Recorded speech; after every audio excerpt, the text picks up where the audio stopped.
যখন সবকিছু অসহ্য লাগে নিজেকে এই একটি চিঠি লিখুন। আপনার জীবনে কি কখনো এমন মুহূর্ত এসেছে যখন মনে হয় আর পারছেন না, যখন চারপাশের সবকিছু অসহ্য লাগে, দেয়ালগুলো যেন আরও কাছে চেপে আসে আর মন খুলে কথা বলার মতো কাউকে খুঁজে পাওয়া যায় না, যখন নিজের মনটাই যেন নিজের সবচেয়ে বড় শত্রু হয়ে দাঁড়ায়?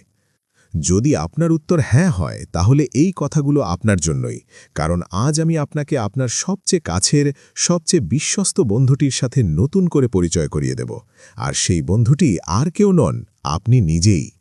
চলুন আজ এমন একটা অসাধারণ পদ্ধতির কথা জানি যা আপনাকে এই কঠিন সময়ে নিজের সেরা বন্ধু হয়ে উঠতে সাহায্য করবে। জীবনের খারাপ সময়গুলোতে আমরা প্রায়ই একা আর দিশেহারা বোধ করি।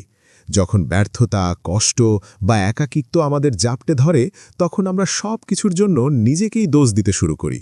আমাদের ভেতরের সেই সমালোচক কণ্ঠটা বারবার বলতে থাকে, তোমাকে দিয়ে কিচ্ছু হবে না, তুমি যথেষ্ট ভালো নাও, বা এই পরিস্থিতি থেকে তুমি কখনোই বেরোতে পারবে না। এই সব কথা শুনতে শুনতে আমাদের আত্মবিশ্বাস একদম তলানিতে গিয়ে থাকে। আমরা নিজেদের গুটিয়ে ফেলি, একা করে দিই। মনে হয় এই পৃথিবীতে আমাদের কষ্টটা বোঝার মতো আসলেই কেউ নেই। এই অনুভূতিগুলো শুধু আমাদের মনের শান্তি কেড়ে নেয় না, বরং সামনে এগিয়ে চলার শক্তিটুকুও শুষে নেয়। আমরা ভুলেই যাই যে আমাদের ভেতরেই এমন এক শক্তি লুকিয়ে আছে যা দিয়ে যে কোনো ঝড় সামাল দেওয়া সম্ভব।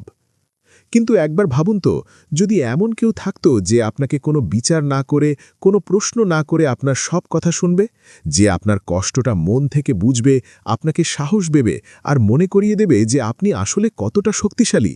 সেই মানুষটা অন্য কেউ নয়, সেই মানুষটা আপনি নিজেই। আর তার সাথে কথা বলার, তার কাছে পৌঁছনোর সবচেয়ে সহজ আর শক্তিশালী উপায় হল নিজেকে একটা চিঠি লেখা। হ্যাঁ, ঠিকই শুনেছেন।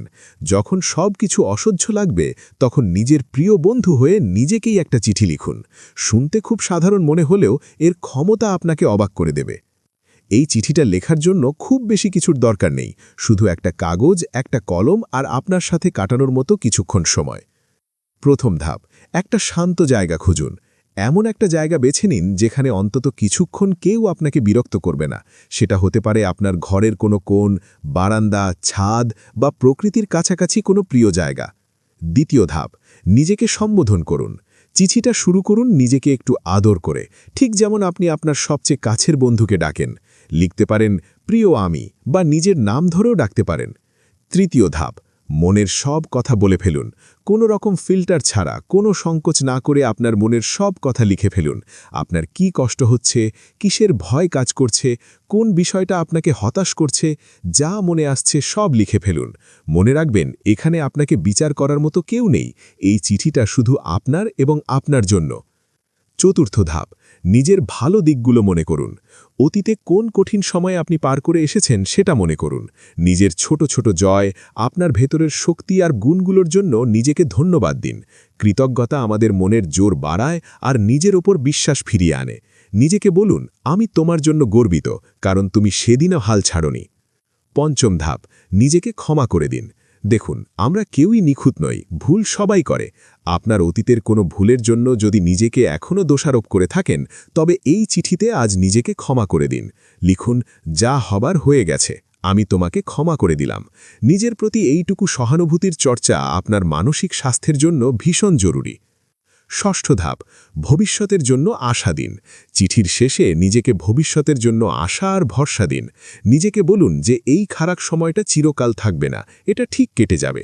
মনে করিয়ে দিন যে আপনি একা নন, আপনার সেরা বন্ধু অর্থাৎ আপনি নিজেই তো নিজের সাথে আছেন। নিজের যত্ন নেওয়ার প্রতিজ্ঞা করুন। যখন আপনি এই চিঠিটা লেখা শেষ করবেন, আপনি নিজেই অনুভব করবেন যে মনের উপর থেকে একটা বিশাল পাথর নেমে গেছে। এই পুরো প্রক্রিয়াটা আপনাকে আপনার এলোমেলো অনুভূতিগুলোকে গুছিয়ে বুঝতে সাহায্য করবে। নিজেকে চিঠি লেখা শুধু একটা কাজ নয়, এটা এক ধরনের মেডিটেশন। এটা নিজের প্রতি মায়া আর সহানুভূতি বাড়াতে সাহায্য করে। যখন আপনি নিজের কষ্টগুলো লিখবেন এবং নিজেকেই সান্ত্বনা দেবেন, তখন আপনার মস্তিষ্ক একটা ইতিবাচক বার্তা পায়। এতে মানসিক চাপ কমে, মন হালকা হয় আর নিজের প্রতি ভালোবাসা বাড়ে। আপনি আবিষ্কার করবেন যে আপনার সবচেয়ে বড় শক্তি বাইরের কোথাও থেকে আসে না, সেটা আপনার ভেতরেই আছে।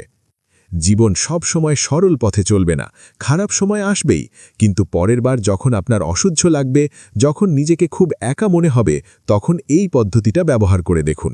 নিজের সেরা বন্ধু হয়ে উঠুন আর নিজেকে একটা চিঠি লিখুন। আমি চাই আপনি একটা ছোট্ট কাজ করুন। আজই নিজেকে একটি চিঠি লিখুন। আপনার মনে এখন যাই চলুক না কেন, কষ্ট, আনন্দ, ভয় বা কৃতজ্ঞতা, সেটা নিয়েই লিখুন। আর লেখার পর আপনার কেমন লাগলো তা আমাদের কমেন্ট সেকশনে জানাতে পারেন। কে জানে, আপনার অভিজ্ঞতা হয়তো আরও অনেককে অনুপ্রাণিত করবে। যদি এই কথাগুলো আপনার মনে একটুও জায়গা করে নেয়, তাহলে চ্যানেলটি সাবস্ক্রাইব করুন এবং ভিডিওটি তার সাথে শেয়ার করুন, যার হয়তো এখন এটা খুব প্রয়োজন। মনে রাখবেন, আপনার ভেতরের শক্তিই আপনার সেরা বন্ধু। নিজের যত্ন নিন।